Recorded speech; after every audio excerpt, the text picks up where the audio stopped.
Hey, good evening. This is Rhonda from Hamden Action Now.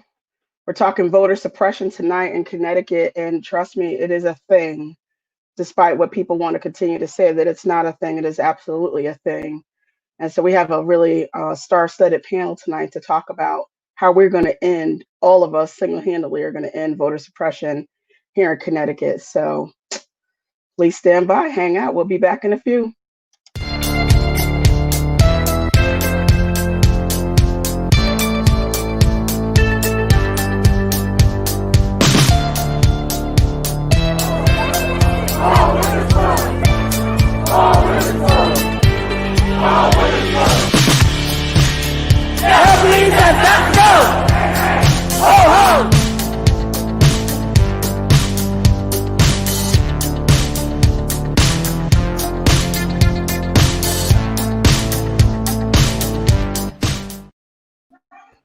Hey everybody, how are you?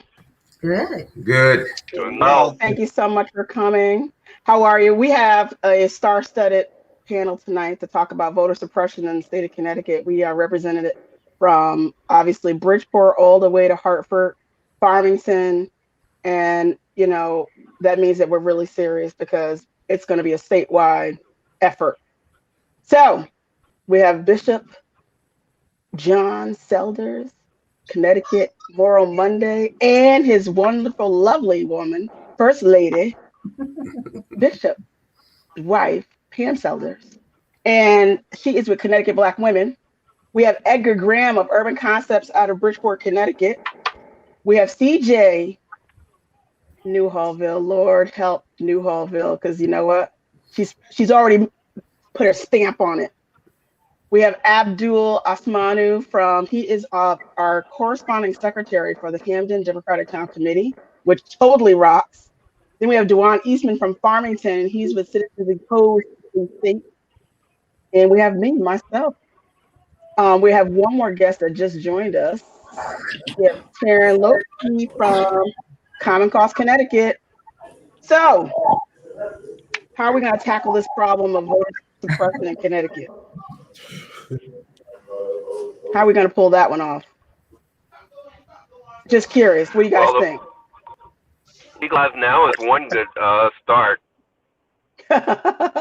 One good start is to get everybody together under one roof. Now, I wanted to talk first about automatic voter registration. I know that that has been something that we always have been thinking about. Is like it should be just a no-brainer. It really should just be a no-brainer. When you go and do any kind of right now, when you go to the motor vehicle, you go over and they give you the card and say, do you want to register to vote? But I don't see why when you go to the DSS office, they don't give you the same card. I don't understand if you don't go to,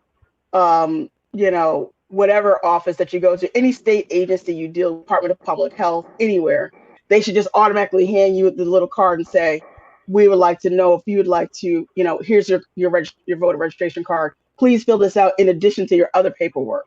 It's pretty simple. If we do it at the motor vehicle, I don't see why we can't do it in other locations as well. So that was one question. So what do y'all think about automatic voter registration? Well, I don't even think you ought to be able to have to ask. It ought to automatically happen, and you have to ask out of it, right? Right. I think it should be just automatic. Just when you become of age, you get in the system. One of the things that happens is you get registered to vote. Mm-hmm. Yeah. So that's what I'm in favor of. Right. Just making it like it shouldn't even be an issue. So when I stand out at these polls on election days, there's so many people that run up to the door and then they come running back out and they're like, oh, they say I'm not registered. I'm not on the list. That's a problem. Mm-hmm. So now they got to drive back down Dixville Avenue, down traffic to get back to City Hall before 8 o'clock, before the doors lock. And you might have 2 or 3 votes you might have lost because, again, we're dealing with the bureaucracy of it all. First of all, it's just a form and in a computer database. Why can't you just fill it out right there at the polls? If that's your polling station, why can't they just give you the form? Why do you got to go down to one centralized location? That's suppression. And actually they can, but here's the deal. Because they could register you as a provisional voter, right? Mm-hmm. Or they can actually register you right there to vote. But if you don't advocate or know that you can do it, then you can be snowed with, oh, you got to go somewhere else to do something. So I think this is why it's very important that we have these kinds of opportunities where people can actually get the right information and be able to advocate for themselves. That's part of what I call voter suppression that we do up north. We do this vis-a-vis keeping people in, uneducated and not in the know, and only having certain people who quote are in the know, and they really are not in the know. If you can follow me, all right. Well, it's so funny. I was watching the Stacey Abrams documentary, and when she went to go vote, I think they told her something like that. Oh, I'm sorry, you're not on the list. She goes, I thought that was so funny.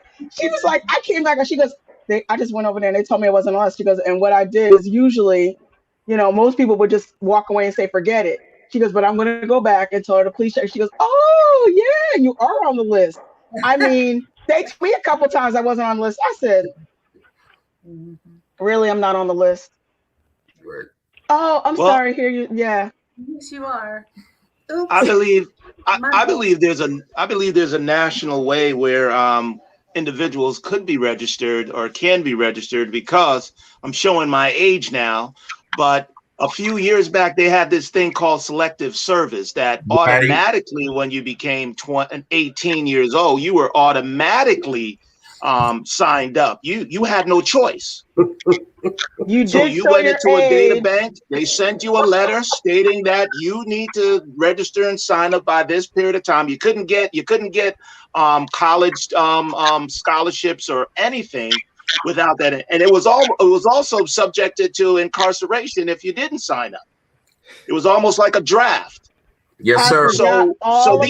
These things can happen. These things can happen if you really want this thing to happen. It can happen. There are mechanisms in place that can take care of all these things. So these are some of the things that we need to push them to say that, look, you know what? Stop saying that this is socialism. Stop saying that this is this. Stop saying that this is that. It should be, voting should be one of the easiest things that you should be able to do. It should be a constitutional right. It should be a constitutional. It should just be as simple as soon as you turn 18, the information gets sent out, you register it up, and you move from there. Well, you're already in the system if you're in some level of, at some point you're already in the system when you're 18. If you don't have a driver's license, or if you're in public school, or they already know you're here. I mean, so you're already in the system. Also jury duty. That's also something that's an automatic thing that you will get you get your notification. So there's tons of mechanisms in place. Yeah. See, one of the things that gets confused in this, elections are state run, right? So while you have these overarching federal regulations, elections are state by state, and the interesting thing here is anything that has to do with elections, we got to open up the state constitution in order to fix it. Everything we did last year was provisional. It was only this one time. So one part of the argument for any of this stuff that we're talking about in relationship to the vote has been because in order to fix any of it, we have to unlock, let me say it one more time, unlock the state constitution. And there are some that say, oh my God, when we do that, we open ourselves up to all kinds of other litigation and whatnot. It's foolishness. And quite frankly, the reason some people would advocate for not opening up the vote, not unlocking the Constitution, is because they get to be in charge with their little bitty. If you keep them numbers, you know Pookie and Ray Ray and them, and you paying Julio and them the rest of it, right? You got them all hooked up. So if you open it up, and then now here come all of us in the thing, and I don't know all of us. All of a sudden, I don't know how the vote going to work. how easy is it to come for a 30-year incumbent with all of this suppression? I mean, the 30-year incumbents turn into 40-year incumbents. And how easy it's very hard for you to come for a 30-year incumbents when you only have between the hours of 6 o'clock in the morning and 8 o'clock at night to get X amount of people into the polls. I mean, it's not even logistics. It doesn't even make logistic sense. You can't even get that many people into the polls from 6 to 8 in the morning. I mean, even when we had early voting for the COVID on November 3rd, there were still lines. I mean, as many people have voted from home, there were a lot of people who were scared and was like, nah, I'm not trusting that. I'm going to the polls. So people were standing in line next to somebody who could have possibly been COVID positive in the cold with the wind blowing around. It just was just, I mean, I'm sorry. I don't want to dominate it. I want to hear from CJ and Abdul. Yeah, no, I want to hear from.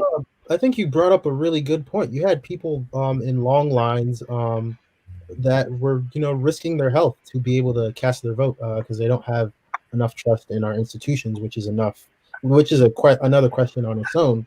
But it just begs the question of how could you look at something like that and then, still feel bound to a constitution, to still feel bound to the question of, if we change this and that in the Constitution, what is going to happen? What is more important to me is the health of people in majority Black and brown neighborhoods going out to risk their lives to vote. And if you're more worried about words and litigation and whatnot into a Constitution rather than the actual lives of people, I think that, asks a much bigger question. We say voting is a right, but as we're talking about right now, and as we're going to keep on talking about, it seems like we're not exactly treating it as the fundamental right it is. Absolutely, young man. That's absolutely right. One of the other things that's so pernicious to me, in particular, is this idea. First off, one of my own pet peeves. Pamela has told me to do this rant about once a week. I'm on this rant right here. That while we had unprecedented numbers of people participating in the vote, we actually, here in Hartford, let me just say here in Hartford, we had about 32,000 people voted in the last presidential election in November. We have over just short of 70,000 people who are eligible to vote. So here in Hartford, we didn't even have half of the people who are eligible to vote who participated in the vote, right? So you're absolutely right. It don't even make sense that we can get everybody who is eligible to vote to get to the poll from 6 o'clock in the morning to 8 o'clock in the evening. It don't make no sense. The numbers it's not possible. It just don't add up. And every argument I hear that says, well, if we open ourselves up to fraud, that's ham sandwich. I'm gonna use my other words. That's malarkey. That's just okay. Yeah, you all got better words, and I'm gonna call on you all to help me with the better words. But y'all know what I mean. That's a bunch of hogwash. That argument is it's shit. It's bullshit. It is. It's BS. But I knew you knew the right words to use. Amen. Yeah, Amen. You cannot expect people to take a whole day off work. You just can't do it. Go ahead, CJ. I chime in here. Yeah. Here's the thing. Voter suppression doesn't just happen at the polls, right? Let's be real about it. Let's talk the truth. All right. I'm gonna tell you something shocking. It happens when you don't have representatives who look like us representing us, especially when they're not from our background, and especially when you start off paying representatives $28,000. Versus, now let's look at that, right? You have a superintendent of schools who gets $250,000 a year to send children back and front and make these decisions. And I'm not saying the job isn't a job, but a state representative, city school superintendent, state representative, State representative, making $28,000. What are you supposed to do with that? Why would I want to be representing anybody and I'm making less than the people at McDonald's, if that, right? I mean, this is the thing. We need to have people, we need to motivate people into being in these positions. We need to stop this. We need to fight for their ability and capacity to be in these spaces. If we're going to talk about the narrative is on the job, we're told things like, oh, you could do better. Or we're given continuous performance improvements. And we do this to our state reps too, right? And especially the ones who look like us, they tend to take on more of a burden because now if they sneeze too hard, they sneeze on top of everybody. But what about the rich ones? I don't know, like Ned Lamont, who has millions and throughout a pandemic has done absolutely nothing, has not pushed, has not tried. Instead, what he needs to do is say, hey, here's a brilliant idea. Let's tax marijuana. But guess who's going to pay for that? So you could tax marijuana, the poor people, but then you charge people $500 a fine for a COVID super spread event. Come on, guys. It's all about the math. You know, early voting should have been a thing. The minute we had this pandemic, we should have been, not us here, but the powers that be. And that's the thing, we need those powers not to be, because if they were our powers, they would have said, let's make sure the voting is secure. Let's make sure we do automatic voter registration. Let's catch all those people, because as Rev pointed out, here in New Haven, the same thing happened. We have all these people who should be voting, and they're not exercising it. And their excuse is, well, they're not going to work for me. They're not going to do anything for me. Well, of course not. If we're not getting paid and we're not being well represented. You know, the democracy needs to work for us too. And this is why it's critical that we hold them accountable. And this is why things like early voter registration must happen. And in fact, I'll take it a step further and say that it should be part of the school curricula to educate the future about the power of the vote. That's what I think so far. Praise the Lord. Praise him. Dewan, what do you think? Honestly, I think the system works the way it was supposed to, and that's part of the problem. Right now, I'm presently at a protest in New London, but earlier in Bridgeport, when it was a little warmer, we were doing voter drives to get the voters out. And it is a system where no democracy has really been spread. We always sit there and look like this participation cannot be done, but as Reverend Selders pointed out, we can get drafts done. You know, we could have a universal draft before we have the internet age. We can have social security numbers. We need to radically reform our voting way of looking at things, and first in this state, of course, but in the United States in general, because it is designed to disenfranchise blacks as the lowest class, our caste, and then for that trickle down into everyone else. And we have to be honest, the fight we're fighting here, we're fighting to make America do the opposite of what it's made to do. Right. I mean, America was never designed to be all inclusive. I mean, that all men are created equal line, y'all know that wasn't true. They know it wasn't true. That's why they were over there trying to take over they wanted their country back on January 6th. Oh, but Rhonda, Abdul, you know how I do. Rhonda, I mean, we got to go ahead. I disagree with you. It was set up for exactly that, because only white men were able to vote back then. And when it says we the people, it only meant them. That's what I'm saying. That's I'm it. saying Yeah. that was them. So they want their country back, and I want to open up the vote. So we're gonna see who gets there first. Because that's right. We're gonna see who gets there first. Whether you get your country back, I'm gonna be able to open up the vote here in Connecticut. Connecticut masquerades as a blue state all day long. They put on their little blue hat, and they put on their little liberal and their progressive hat. They got all these progressives. I'm like, please now, why aren't you having these discussions? Right. Why are we having them? Because they're too busy running and exploiting the communities. That's why.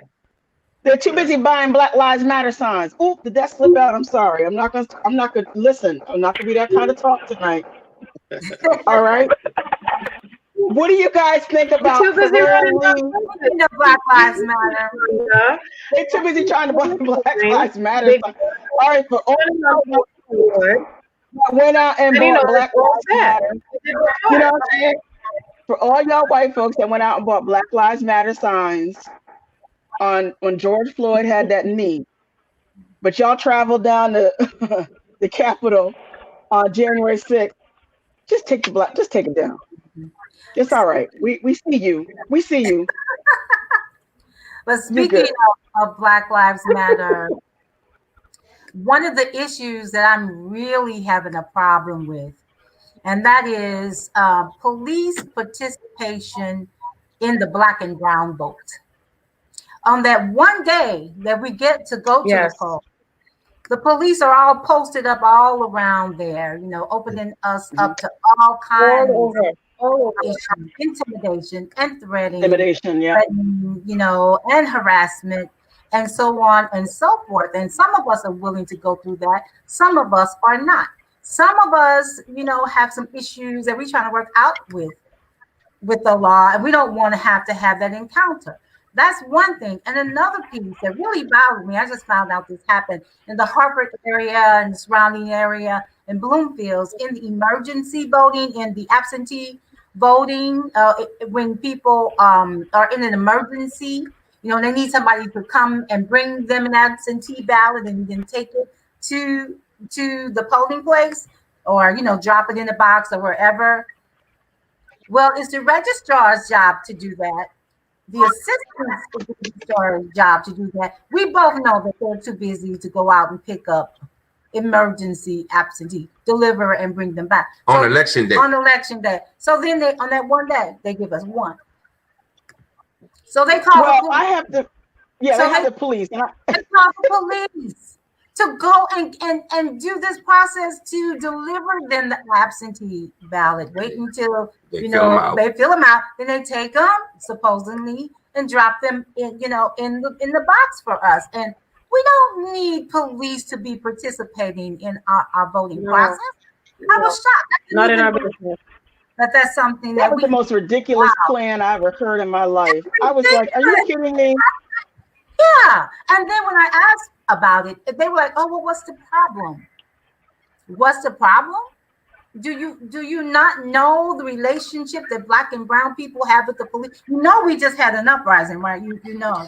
Did you see that? And why are the cops always their go-to?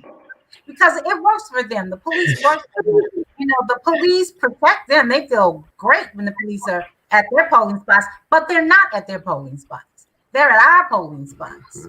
But if they were at their polling spots, they feel very safe and protected. You know, that's not the story with us. That's how they are to everything. I mean, that's how they are. You know, I mean, even here in New Holtville, Pamela, police were driving around on election day. As you said, who wants to leave their house when you see that? You know, right. You know, and all of this is part of voter suppression. All the arrests that conveniently happen right before elections, all of that is part of voter suppression, and it's being allowed.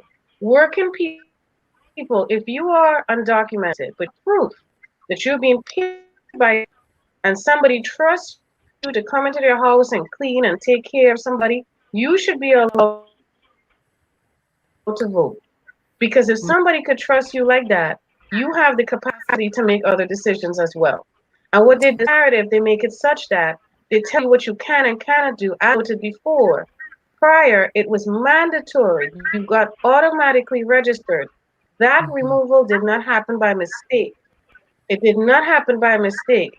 People got caught up with different things that would, what replaced that? When we stopped having, more of us were incarcerated. More of us were detained. More of us did not have a full education, an enriching education. So they didn't just take away the vote, they took our power in different places. And that is what we need to recognize. And this is even more reason why we have to go and vote.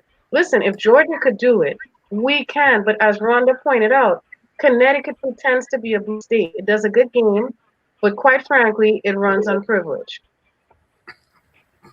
White Not privilege, Dunkin', to be exact. not Dunkin' Donut, right? It don't run on Dunkin' Donut. Don't run on Dunkers up in here. It runs on white privilege and a lot of freaking money. All right, a lot of old ass money. And let's Connecticut talk runs about on white privilege, not Dunkin' Donuts. So yeah, no.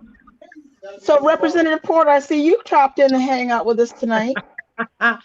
Couldn't resist, can't help myself. I think I'm addicted to hand in action now. It's a free space for Black and brown voices to speak freely and unapologetically. Yes, so, a liberating space. Thank you. Go ahead and be free.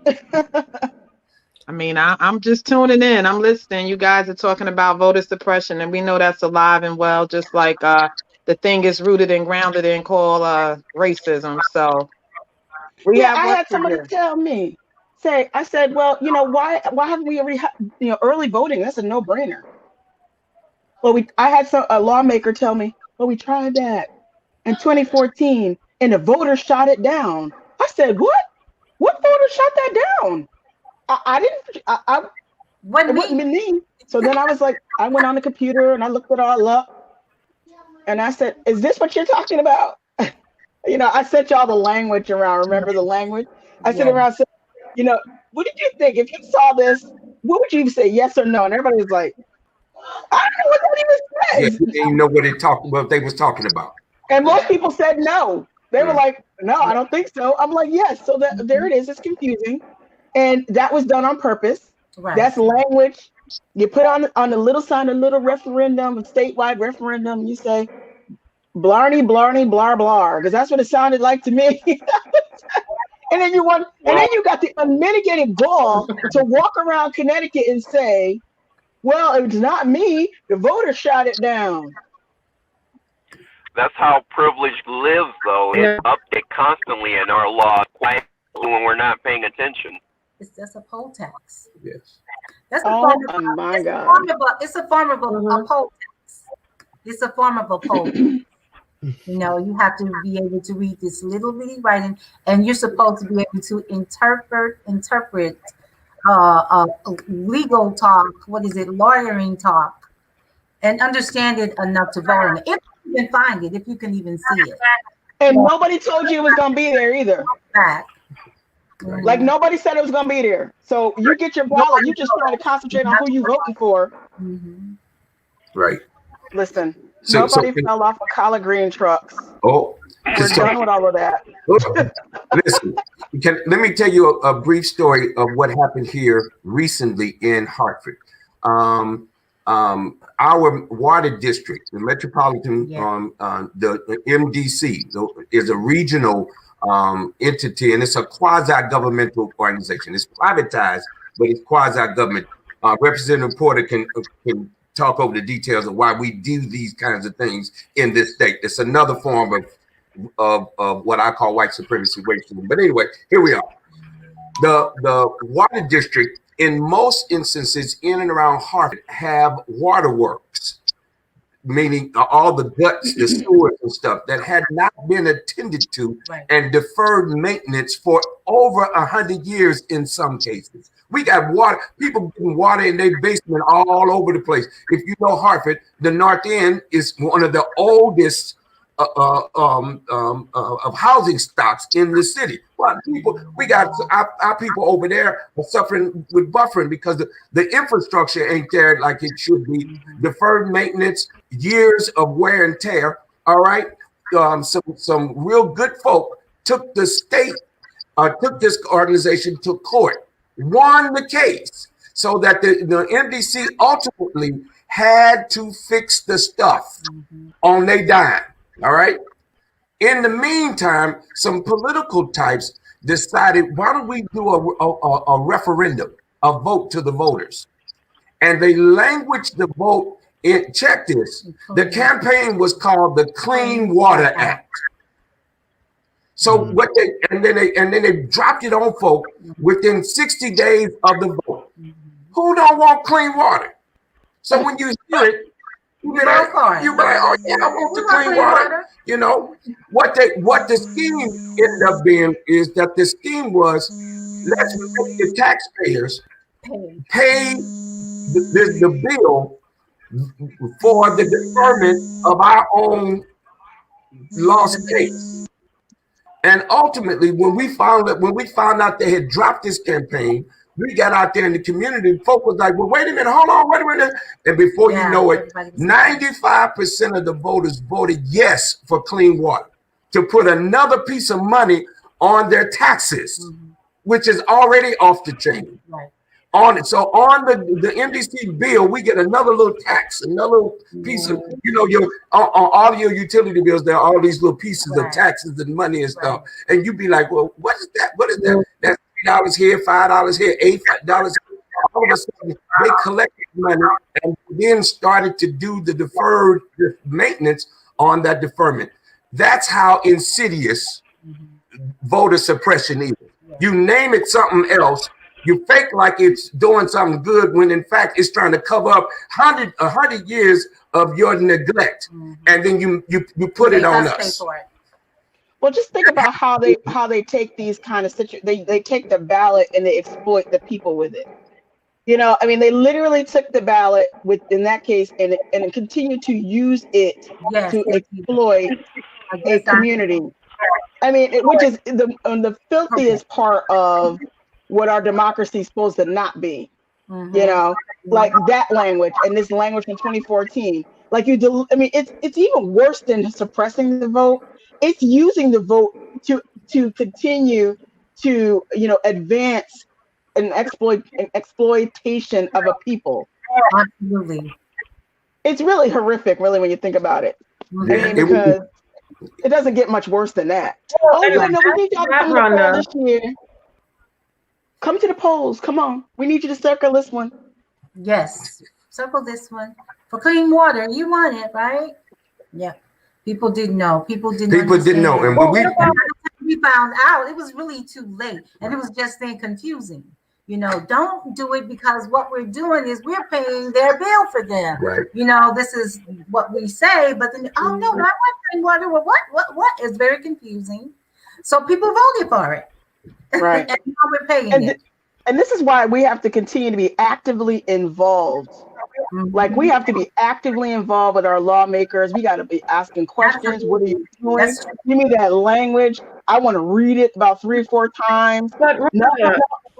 Well, there's all kind of connections. I don't know how, what do you guys think about what happens through our NRZs? And information that is supposed to be passed through there, and I think that comes through there. Representatives from institutions in the city show up at a lot of the NRZs, but yet we still don't have correct information. So I don't know, what do we think and what do we say about our NRZs? Well, I think that, down here in Hamden, specifically, I don't know. Do we have any? Do we even have those? Do we even meet down here in this area? I mean, I don't know. I don't think we even have meetings like that down here. I'm thinking about that in terms of a way that we can be informed and be informed fairly, But it's a lot of politics around it, so I'm not sure. One NRZ is not like another NRZ, so I don't know if that's a spot that we can use to help inform, us. I didn't know any. We didn't know about, when I got to Hamden. Honestly, I didn't know anything. Like I asked around, and then you put your kid in the public school, and that's when you start asking questions. But I don't know. I mean, do you guys know of any of these committees that meet, and where do they meet, and are they meeting remotely now? We just don't know about it. I mean. Abdul, maybe you might know from here in Hamden because you kind of grew up here. I don't know. Not that I know of, but more or less, like, it feels like with, like, committees and whatnot and like groups like that, that have like any bit of like ability to do anything in this town. They're like controlled by our good old boys club, that more or less has quite the handle on making sure that people aren't really in the know of many things, Right. and don't Yeah. have the ability to be aware and. Can I just say something on that? Sorry, go ahead. Part of the problem is transportation, right? And why I'm saying that here in New Haven, they put up all these parking meters. And what did that do? They centered it around downtown New Haven. So now if I want to go inside and ask a question, I have to put quarters in a meter. And I'm spending more time doing that than I am this handle. So now here is a separation between states. You are purposely putting these obstacles here. You are purposely removing our ability to be mobile. You are purposely ensuring that we do not have accessibility. So even if, say, I change my address, because this was something that happened this year too, and I think Pam, Rev, and I spoke about this before. People who moved during COVID, what happened to their vote? What happened to their address? You see, people didn't think that far in advance. They didn't want to. They didn't want to. They didn't want to, and they acted as such. Why, in an alleged blue state, an alleged progressive state, were there no accommodations for the disabled, the elderly? Were there no accommodations for early voting? Were there no transportation accommodations? COVID didn't just happen last night. You all had months. Okay, Michael Smart gets paid a good amount of money to do the job he's getting paid to do. It is not politically tied. It is a 9 to 5. This is your job. When I pulled up to put in my vote, right? I voted by mail, and when I pulled up, it was myself and Barbara Fair. And as Barbara said, we had better chance going inside doing it ourselves. The length of time it took for them to come out, take this, go back, and if I had parked, I would have probably paid like $3 in parking. But all of that is being done by design because the working people and the poor people do not have the time or the money to meet these requirements, just like the literature and the language that was in that early voting from 2014 that didn't pass. Now, when I looked at it, I had to really open my eyes and look at it. It was like written in super fine text, and who's going to sit there and read something like that that's not in plain language? It's bad enough took away the education. You defunded the education for the Black and brown people. Okay, you defunded our transportation, and now you're defunding our accessibility. So what we need to do is start showing up in these spaces and saying, no more. No more. This is enough now. Bring the meetings to the community. If you want to meet with us, bring it to us and make it so. If Connecticut is really about what it claims to be and as blue as it claims to be, then white people will privilege not to stand on top of us, but to allow us to be able to walk free for once and onwards. That's we're going to lead this charge, people. And it's more than a damn protest. Yes. Yes.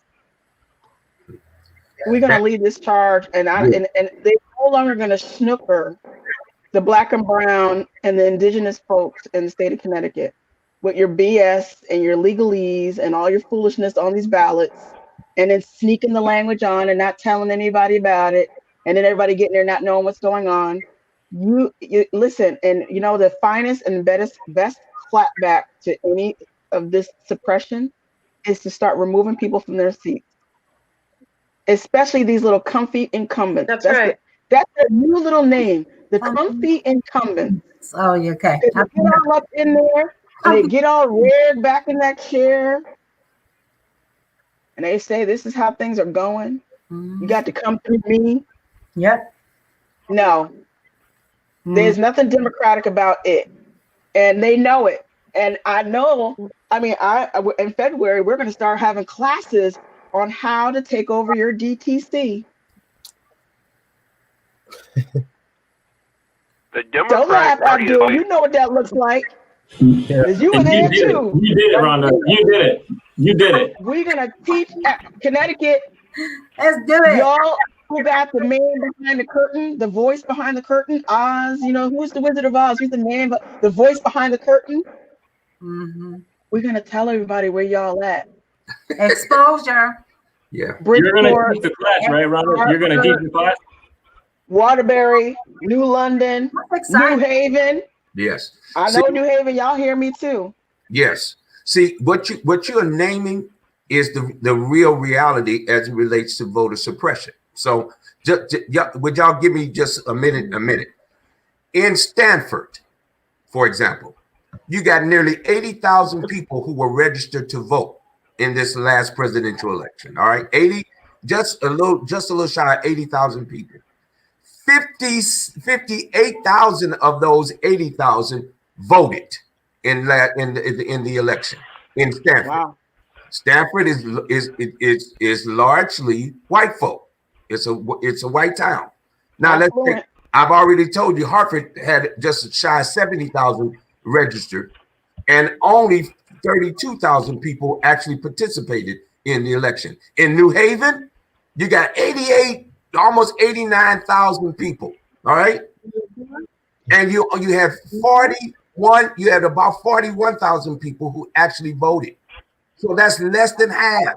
I'm gonna keep going. Waterbury. Here's another chocolate town, right? Vast majority of the people are brown, right? You got in Waterbury, 70,000 people again, 69,000 plus. Hold on.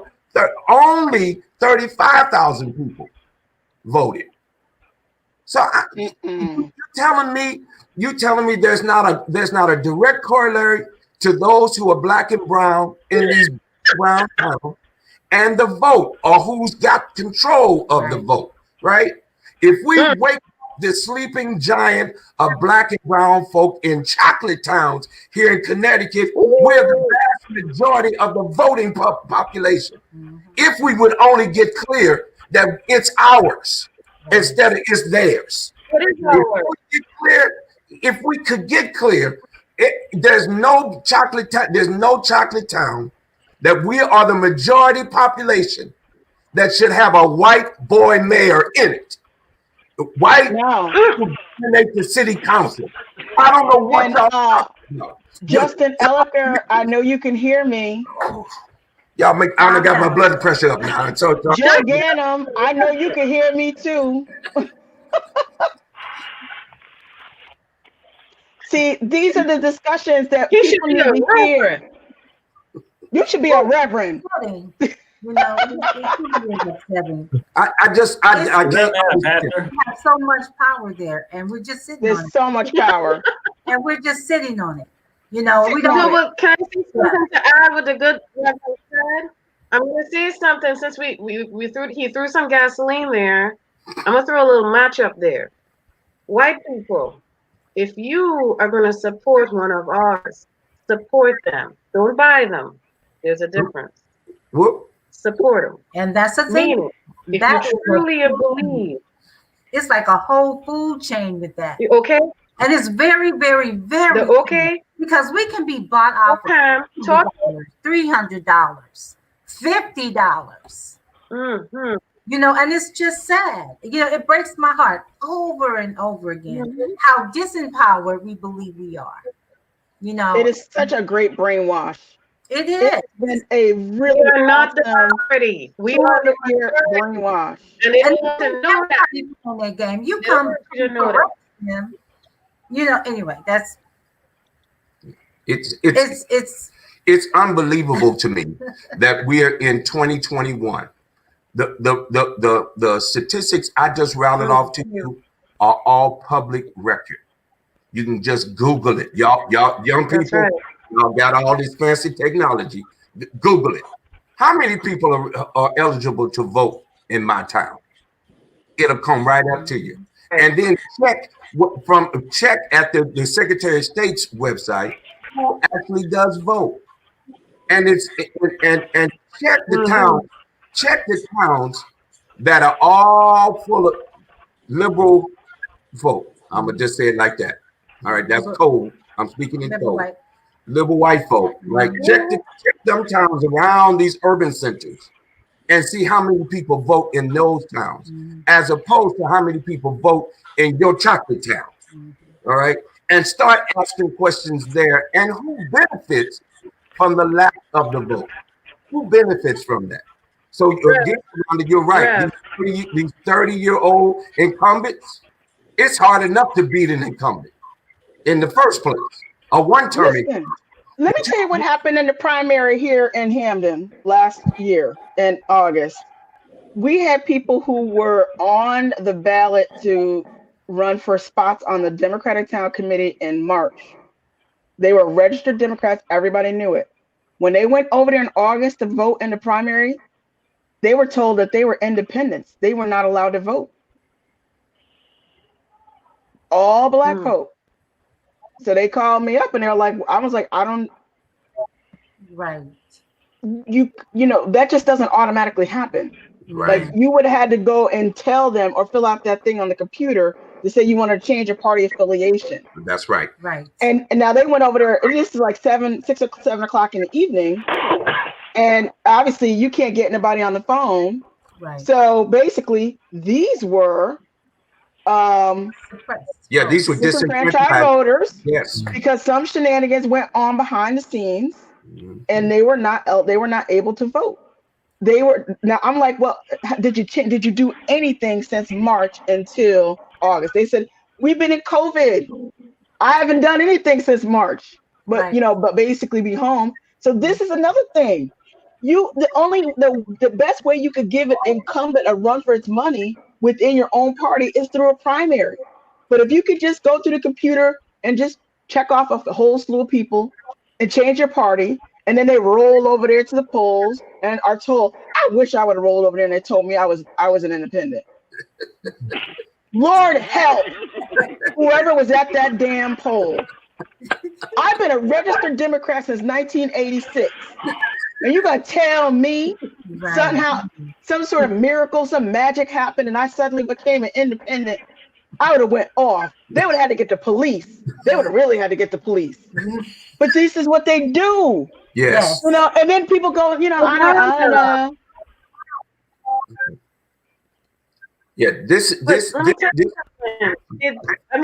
Malcolm X spoke about this. He said two things. Who taught you to hate yourself?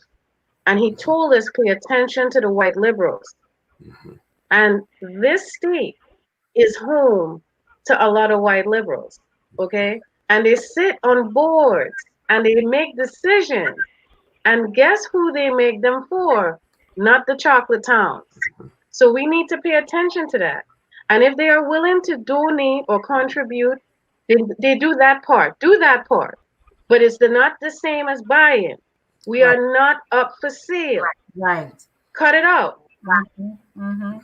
Yeah, there is an expectation that we're owned, and that we need to play the game according to how they say we should play the game.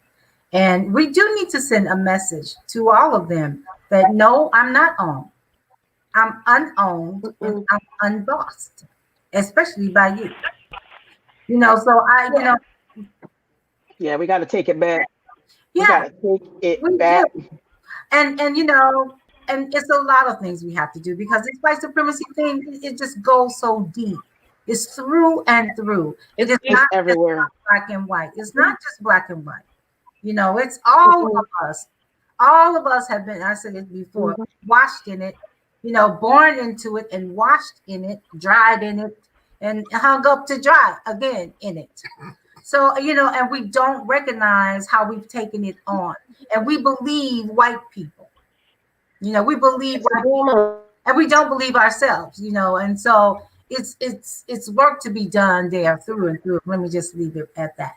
Let me raise another thing that's a problem that we actually have to talk a lot more about. We have what I call political crime families in this state. And I'm talking, this us talking, right? It'd be like this here. It'd be like this right here. It'd be your great granddaddy was the state senator. And all of a sudden, now you are the state rep in a particular area in town, in the same town that your great granddaddy was the man. And all of a sudden, or here's another way they do it. You become the chairperson of the party. All right, you become the chairperson of the party. And Rhonda, and like you all know in Hampden, you all of a sudden understand why those town committees are important, because they actually give you access to do stuff that you never would have known had you not asked the question, well, who does that and why, right? Then you got to come through these crime families in order to make it. Right now, in the top leadership of our state legislator, we have a members of what I would call one of these legacy families. And legacy, it means certain things. Now, I ain't hating. You know, I'm a preacher because I'm not mad. My grandpeople were preachers, right? You typically do that your people do, right? I ain't hating. But don't have it on lock, so can't nobody else get it. Can't nobody else run for you. That is what I've been saying. You know, how dare you? Yeah, don't try to sit here and lock it down. Well, correct me if I'm wrong. I may be wrong. But didn't the slave owners pass on their wealth as well? This is what I'm talking about. Is that this right? is what I'm talking about. This is what I'm talking about. So the passing on of the wealth and passing on. See, there's two really powerful institutions that run our culture. Yeah. The legislative and the banking. They control it. They lock it down and they hand it down. It is bequeathed. It is willed, you know, and as much as we believe or we think when we go, oh, I'm so proud of myself. I got my little sticker on. I went and voted today. I voted, man. Right. You don't even know what you just did, bro. You just continue the legacy of a family that has been in charge of your town and controlled your people for generations. And then when you ask the question, when you just simply, when you go down there to the meeting, you find out they are meeting. You show up at the meeting and you just start asking the question. All of a sudden, your people start shouting you down. Well, why are you asking that? We've always done it like that. We always, you becoming the troublemaker. No, I'm just, why they get to be in charge? The last 4 or 5 years, y'all just the same people doing the same thing, saying the same stuff, right? And I can't tell what has happened. The question I ask for folk right now in Hartford, I've been asking. I'm a resident of Hartford, and I asked this question: what is the thing that anybody in the neighborhoods benefited from the folk downtown that y'all elected? Can the neighborhood? Can you tell me 1 or 2 things that the neighborhoods benefited from? Hold on. I'm talking. Yeah. Is the pothole still out there? Oh, wait a minute. Bridgeport. All of that scheming and conniving they've been doing down there in Bridgeport. Do the neighborhoods benefit anything? Did you get a sign on the thing? Did they get a spruced up sign? You know, over on the thing. I don't know what they do. New Haven, don't let me get started. Because if it's Yale, it's good. If it's the neighborhood, get it. So I these are legit questions. What do you mean? I would like to I would like to answer that question about Bridgeport. I need to represent Bridgeport here. What we got from all that shenanigans is higher taxes, the same potholes, poor snow removal. You have to pay to get into your park. Let me see. Police corruption. Police corruption. You know what I'm saying? What happened when the limbs fell off the trees onto the electrical wire? Right. We got power wait a outage. minute. I want to rep for New Holtville now. I want to rep for New Haven. Hold up. I want to raise Edgar. We get that, plus we get an internationally recognized school that benefits from our existence. Our people clean it. probably provide security to it, and we get nothing back from it except higher rents and utility payments. It's fantastic. And disrespect. No, I got all y'all beat. I got all y'all beat. Disrespected if you call and ask about it. I got all y'all over here. Stop it. Guess what? Stop it. Me and Abdul can tell you that Hamden got $2 billion of unfunded liabilities from the syndicate that has placed people in the mayor's office for decades. Boom. Try to top that one. I have one more. I think I can do. I think I can beat y'all. So last year. So the year before last, they had a sidewalk project, to whereas the city would go half with the homeowners for sidewalk repair. So guess what? The FBI shows up and raids the office. What they were doing was the city and the contractor were in collusion, to whereas they would charge you, they would double the fee for the sidewalk. So the contractor would walk away with $2,000, and then you would have to pay the city, because you're taking a loan out with the city. You'd have to pay them the interest on that loan. Wow. This is Bridgeport. This is how we get down here.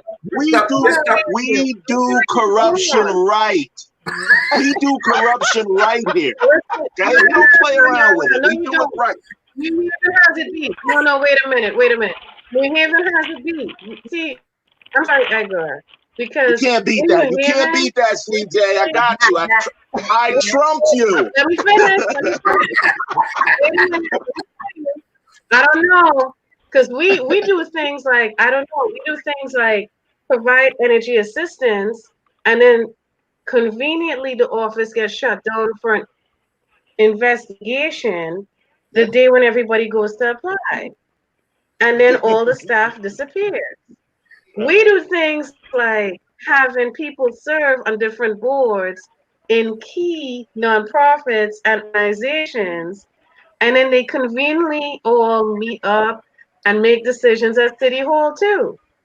Your turn, Rhonda. I see your corruption at City Hall, and I'll raise you. Okay?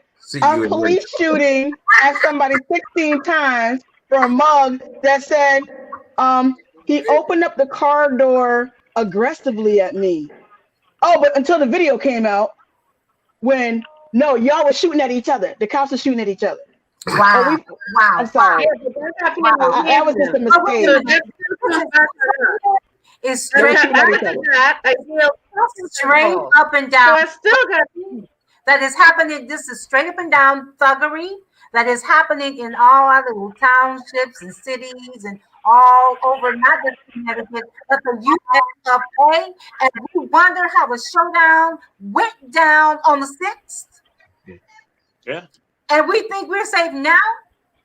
When they had to put up metal detectors, I just have to say this. They had to put up metal detectors, and they called 2-3 legislators, try to senators and state rep. It was the representative. Congress with guns. Why they need guns? Going to work, especially behind that insurrection. Okay, so I'm just saying it happens on all the levels, and the fact that it happens on all the levels adds up to what we are dealing with today. Yeah. I don't know why any of you are complaining, because those people who were born out of the KK went to reclaim their space, okay, and they did their thing, and we all watched it, and they all got a tap on their hand, and they went home like if none of it happened. All y'all are acting as if we had a we kept we have to watch all this injustice. This is really getting funny. And so, the vote. The vote is all we got, people. That's all we got, really. What did Medgar ever see, right? What did Medgar ever say? Our only hope is what? Our only hope is to control the vote. And we cannot be misguided. I have deja vu from when Barack won, and everybody's like, "Yay, Barack won." We can't stop there. We must not stop there. Yeah. Now We what? cannot. So there's a professor who worked on the Jesse Jackson's campaign in '84 and '88. He wrote a book called "Freedom Is Not Enough."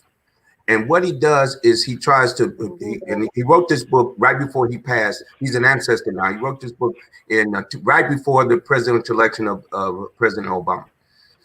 And he's asking some questions about what worked that actually changed the way we do politics, right? And I would submit to you, like he suggested in his book, that what y'all can say what you want about Reverend Jackson, but what he did was change the Democratic Party to create the Democratic Party's left. Y'all, the progressive left of the Democratic Party was the work of Jesse Jackson. You know what he did first? He registered people to vote, and then he got them out to participate.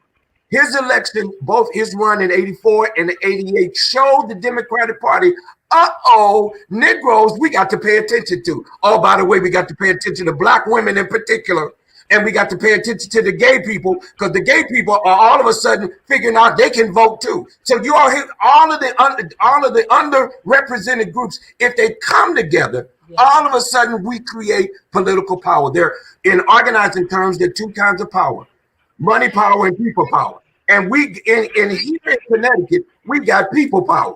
If we would show up, if we would get stirred just a little bit. I'm passionate about this. If we get stirred, we can take over these places and spaces. That's why I love you, Rhonda. I love what you all are doing. That dude down there in Hamden, y'all got it together.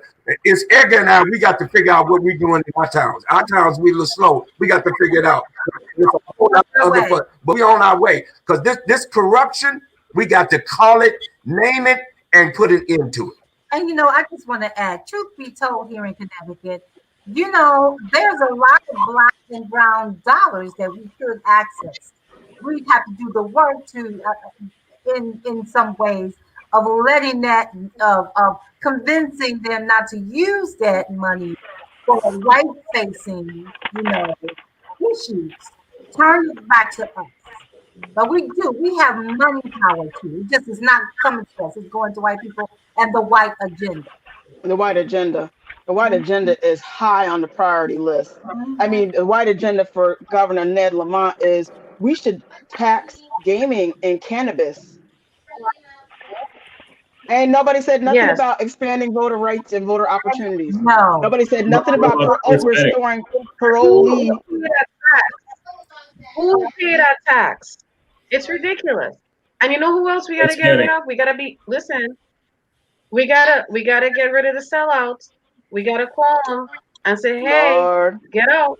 Enough is enough. Well, they've been laying down cover they have their for this system.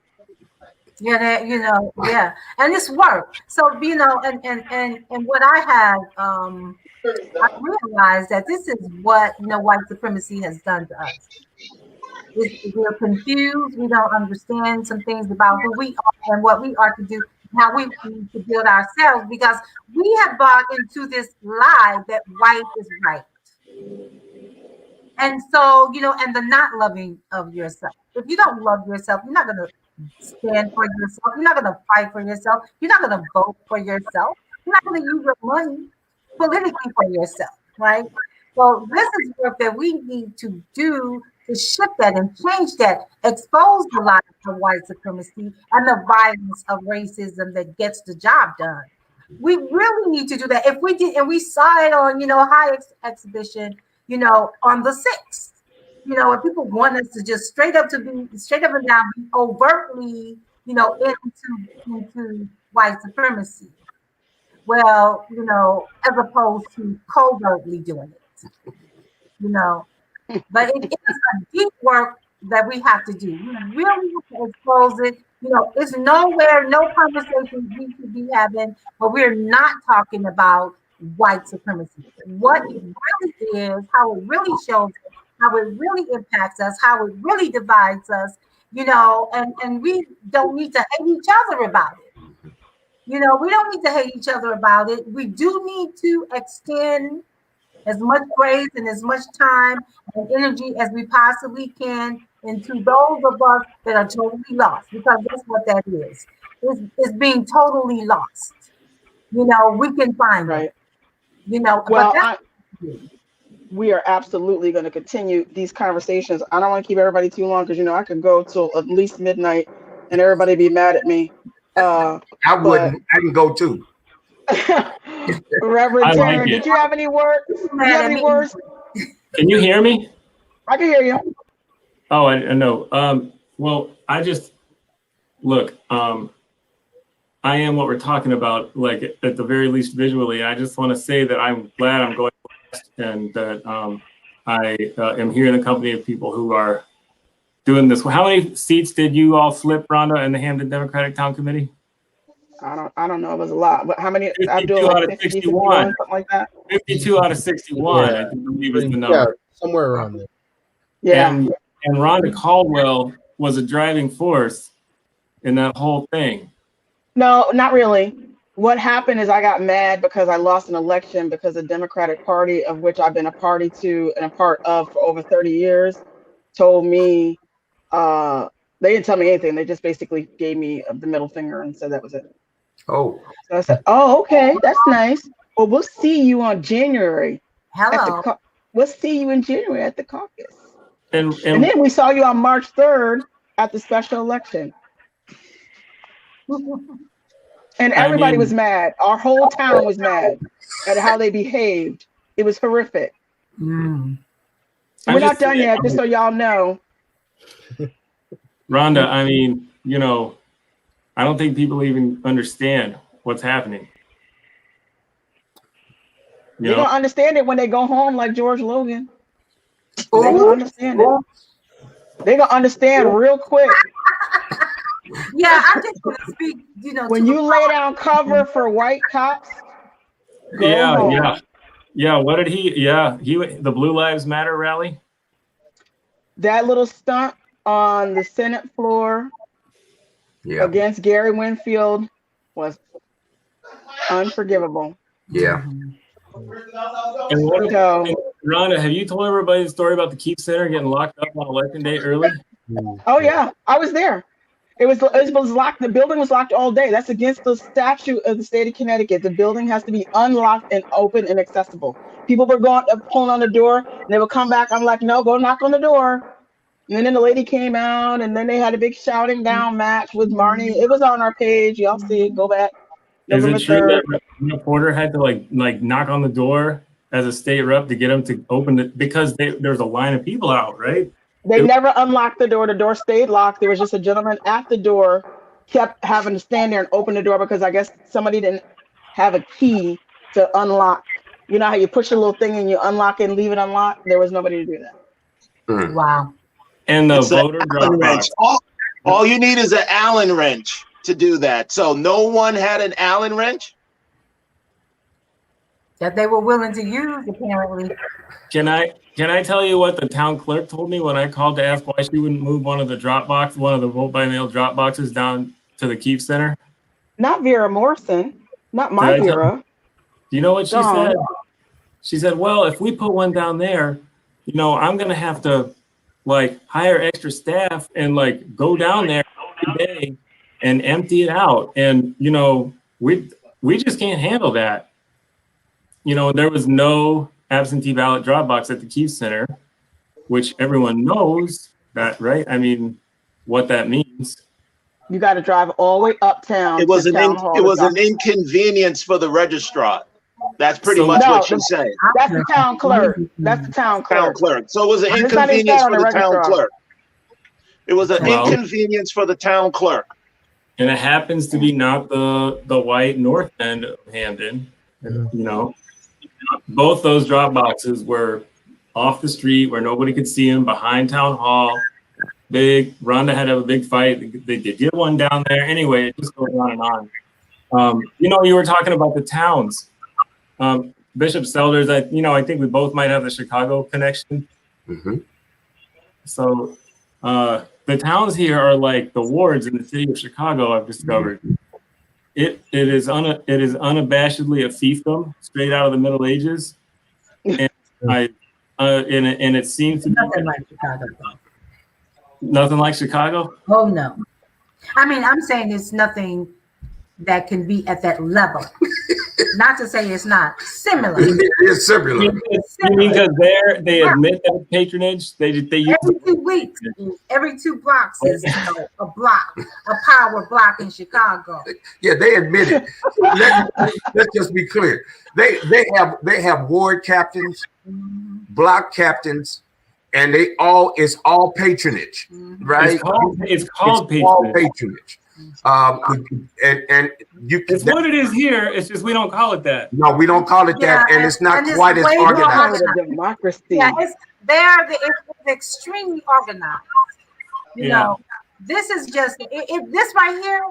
It's floaty, roly, kind of raggedy. You know, just this white entitlement thing that is just kind of happens because there's so much cooperation.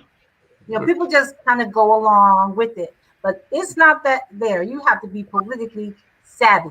You have to be politically savvy in the block that you live in to connect to the other block that they live in, and this block and this block. I mean, it's extremely organized. It's like the grid, like the streets are gridded. The politics of Chicago is like that. So it's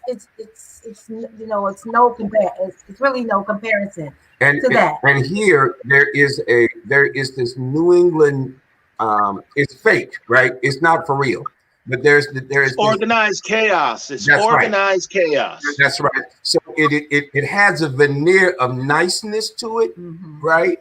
So Bill and Tom are good buds, right? So Bill and Tom go hang out at the golf course. Okay, they use the municipal golf course. They don't meet at the other hangout, but they go and cut deals at the municipal golf course, right? And then they come back. They call whoever your local brown person, black person, and they say, listen, we have cut the deal. We're gonna give you $3 on it. All right. So you take your $3, pass it around to your Pookie Ray Ray and them.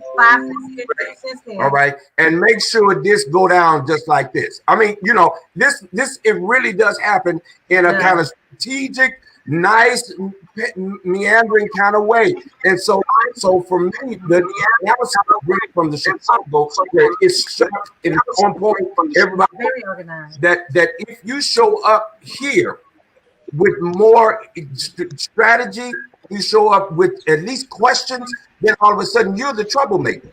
Oh my God. You're identified not as the troublemaker. I have warned the people in Bridgeport. You go down there to that Democratic Town Committee and you start asking questions. You better get some security, bro. You best have some security. Well, because they have been on lock for decades, and there's no admittance. Bridgeport ain't no joke. Just not. No. Somebody told me that the towns here in Connecticut are the gatekeepers for white supremacists, like lockdown of the state. Like it's in the towns where it is like gets rooted and centered. I don't know if that sounds right. Well, you come to the larger urban centers to make the money, and then you take the money back to the suburbs. Yes, sir. So the suburbs are the get together, feeding ground for it. I mean, I used to have conversations with individuals at Bridgeport Hospital when I worked there, and it was, Bridgeport Hospital. I mean, Bridgeport is an armpit of Connecticut. I said, so why don't you stay in your town and you find a job that pays the amount of money that you're making coming down to Bridgeport Hospital, and then we're fine. And that becomes the problem. That's what happens. You have a lot of these city officials that are making $100,000+. Mayor Ganem is a convicted felon, okay? And he makes $155,000 a year. You can Google it. I'm not making it. Just like the gentleman said, just Google it. He's a convicted felon that makes 100 and wanted a raise. Wanted a raise and wanted, since he was a city official, he wanted all of the time that he had, sick time, personal time, to come back to him. After being convicted for almost bankrupting the city that now he's the mayor of, making $150,000 again a year. Did he get it? He's the mayor. Yeah, he got it. They elected him. And he got reelected. He got that. He came out of jail and got reelected. He got those days back. No. They blocked it, but he's still making $154,000 a year. Yeah, I mean, I know he's in. Yeah. Mm-hmm. But he got put in jail for corrupting Bridgeport. Yeah. So you know, while this is happening right now today in the Government Administration and Elections Committee, Rob Sampson, who's one of these small town state senators, voted no on early voting today in the GAE committee. While we're all talking about this, Senator Rob Sampson is at home loving the fact that he voted no to keep everybody away from the polls. I mean, he voted yes to keep everybody away. He voted no on early voting in the GAE committee. Like, this is all like that. And how many people out in the world even know the GAE committee met today? Right. I know. Yeah. Mm-hmm. See, Rob Sampson needs to have another Democrat or Republican. Democrat or Republican. He's a Republican, but let's be clear. The Democrats will lean that way in a hurry if they're not held accountable by the people. Because I mean, I'm just saying, Senator Looney's top 10 things. Rhonda, remember we saw that his top 10 priorities after having publicly said that he supported all the stuff that we're talking about: no excuse absentee voting, early voting, automatic voter registration, early counting of absentees, and restoration of voting rights for individuals on parole. There's top 10 published things. And I'm, Pastor, also not trying to hate, okay? The number one, guess what it was? Betting. Sports betting. Betting. Sports betting. Yeah. Was voting rights anywhere in the top 10? It wasn't even on his priority agenda. It's not on the list. It's not on the top 10 even. Nope. No. Okay. It's on his other list. He got another list. You know, we do. We have work to do. And can I just add to it? Let's put a little more on it. Can you say COVID? Can you say COVID? And COVID wasn't on his agenda either. I mean, what is going on with that? Who is he catering to? Is it the gambling industry? No. Well, what's up with that? Somebody tell me. I live here and I vote in this district and I have no idea what that's about. Well, you should probably ask the folks. He's catering to white people, Terrence. The white people with the money, because you know who gambles and you know who smoke weed? Poor and working people. That's who he's catering to. Okay. Period. He's catering to privilege. So can we have some other people who can continue to be an endless incumbent? There's nothing democratic about being in office for 30 years. They want to keep these elections small and manageable. There should be a term limit. Yeah. Term limits. Absolutely. Number one. But they're not going to do the term limits because you're going to be limited first. Then increase the money. Pay somebody more than $28,000 to get in the state of Connecticut. Then, after you get finished doing that, open early voting. No excuse absentee voting. So send me my thing. I fill it out, send it back. That's it. Right. I don't never have to see the inside of Bear Path School again. That's right. Right. And let's be clear. This $28,000 a year salary for state legislators is for part-time, half a year legislators. Right. Right. So That's so right. if you run for elected office statewide here, you better have another hustle because you can't. You better have another hustle, right? You got to have other stuff you do. So, and people who do have the advantage of having income and or can manage themselves in order to do that right there, right? You want to talk about what access is and what access isn't. And I think this is the conversation we got to, hey, Rhonda and others, sisters and brothers, can we continue to have these kinds of conversations on a regular, on a regular basis, and invite people, invite.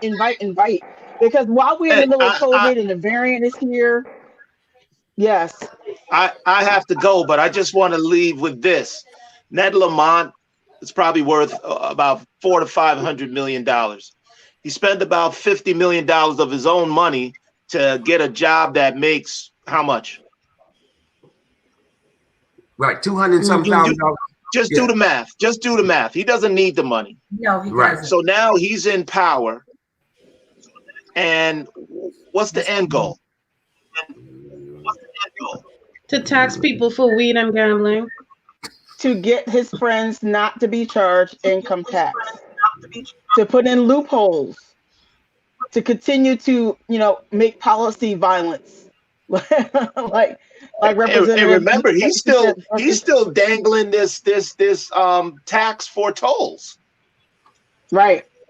You're gonna tell me you're gonna try to charge people who going to work for toll money, and you got 17 billionaires living in Greenwich. So you're talking about infrastructure? We got to fix the highways. Tax me for weed. You're gonna tax me for weed. So where am I gonna get the money if you raise my weed budget? Then you're taxing me on the highway. Then I'm gonna try to gamble a little bit of money that I got left. Edward, do I have to tell you everything? You just need to go to your boy, to your mayor. He knows how to handle that. You should know that. You good. You straight. I might see him at the spot tonight. So right. Rhonda, can I give you one more compliment? Rhonda, can I give you one more compliment? One more. I just want to give you one more. Okay, go ahead. The conversation that we had at Starbucks when I met you for the first time in person before the pandemic. Do you remember that? I remember that. That was my favorite conversation outside of the ones with my wife, ever since ranting. in Connecticut. And honestly, listening to most of this conversation tonight is honestly the most fun I've had all week. Because I've noticed that when I'm around you and the rest of you, I hear like refreshing truth being told, and a lot of it's pointed at my demographic, and I accept that. But I really enjoy it, and I thank you for making space. And it's refreshing to hear people telling the truth and not being afraid to do it. And thank you. Well, we're happy. All right, everyone. I have to run. Everyone, take care until the next time. Have a good evening. All right.